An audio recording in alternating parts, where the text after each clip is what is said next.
Ngayon ay ating natagpuan ang isang magandang resort na nakatayo sa gitna ng isang sementeryo.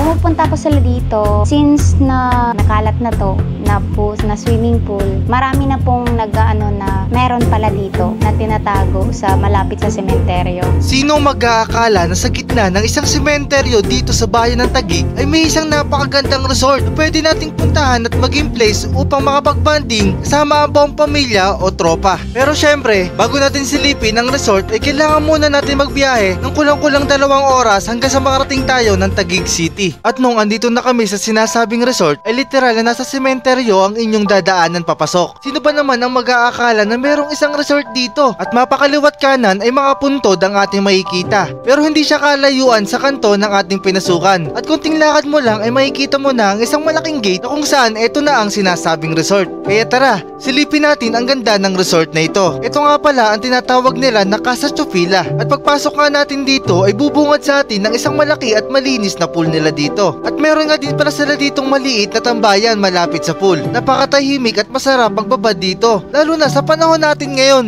Kaya tara, samahan nyo pa akong ikutin ang Casa Chufila Resort kung ano pa ang meron dito. Una nating silipin ang isang room nila dito. At pag-akyat mo nga ng hagdan ay makikita mo agad ang malawak na terrace nila. At may mga upuan din na pwede nating tambayan. At mula nga din pala dito sa taas ay makikita mo din ang buong swimming pool nila. Gano'n nga ba kalawak ang loob nito? Kaya ating silipin. At pagpasok nga natin ay makikita natin ang malaking set nila na pang maramihang tao na. At dito pa nga lang ay marami ng makakatambay at magsisilbing pahingahan natin pagrating natin dito. At pagpasok naman natin dito ay bubungad sa atin ng isang malaking kama na air conditioner na din. At sa kabilang pinto naman ay may maliit na terrace na pwede din nating tambayan. Nakita din natin ang pool mula dito. Magkano nga ba ang rent dito sa Casa Chufila Resort?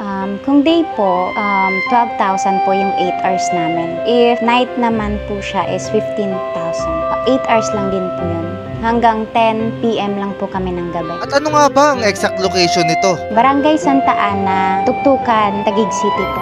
Madali nga lang pala makita to dahil i-search nyo lang sa Google Map or Waze nyo ang Casa Chufila ay ituturo na kayo papunta dito. At eto naman ang malawak nilang reception na kung saan pwede ditong ganapin ang mga birthday, kasal, binyag at iba pang mga okasyon. At meron din ditong ihawan at lutuan. At ang taas nga pala ng resort na ito ay ang mismong bahay ng owner ng resort na ito. At pinasilip niya sa atin ang place niya. Sobrang bait nga pala na may-ari nito. At makikita nyo na ang ganda din dito. Pero private na nga pala ito guys ha. Di na nga pala ito kasama pag rent nyo yung resort. Pero kung makikita nyo ay talaga namang ang gaganda din at napakadaming display nila dito. Kahit mapa kitchen at ang loob nito. At lalo na ang mga magandang painting nila dito na mukhang mamahalin din. Pero safe at malinis nga ba dito sa Casa Chufila Resort? Although nasa sementeryo naman po yung resort, pero hindi naman po pumupunta yung like katas, dumi, kasi naayos naman po namin paglinis. Like sa water po, bago naman po na water yung pinapalit namin sa ano. Every time naman po kung may magpapabook, binabago, pinapalitan naman po namin yung water.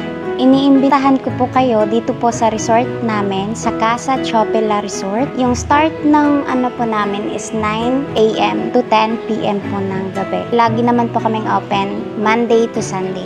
May page naman po kami, doon na lang po kayong mag-PM sa Casa Chufila. Isang napakagandang resort na naman ang ating napuntahan. At kakaiba siya dahil nakatayo ito sa gitna ng sementeryo. At abangan pa ang ating mga susunod na destinasyon. Ay sus!